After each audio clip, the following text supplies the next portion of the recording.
शापित गुड़िया कहानी। एक छोटे से गांव में एक बूढ़ी औरत मंगला अकेली रहती थी। गांव वाले उसे चुड़ैल मानते थे क्योंकि उसकी झोपड़ी के आसपास अजीब आवाजें सुनाई देती थीं।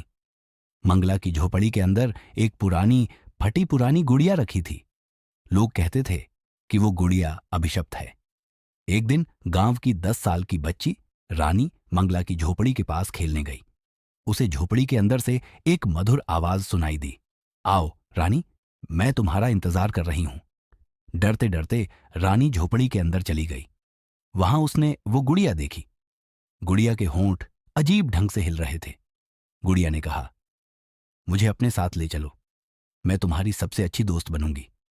मासूम रानी ने गुड़िया को उठा लिया और घर ले आई।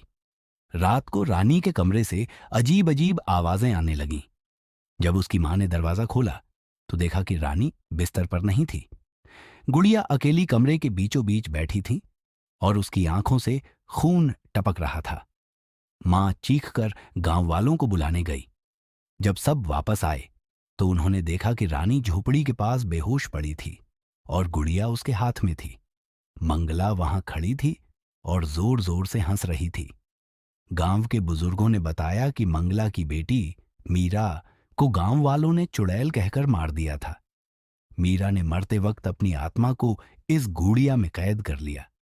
तभी से वो गुड़िया हर उस इंसान के पीछे पड़ जाती थी जो मासूम बच्चों को नुकसान पहुंचाता था। अंत। गांव वालों ने मंगला की झोपड़ी को आग लगा दी, लेकिन गुड़िया कभी नहीं जली। कहते हैं वो गुड़िया अब भी जंगल में भटकती है और जो भी उसे छूता है वो कभी वापस नहीं आता। धन्यवाद। आज का कहानी खत्म होती है और हमारे वीडियो को लाइक और चैनल को सब्सक्राइब जरूर करें। तब तक मिलते हैं किसी और मजेदार कहानी के साथ। बाय।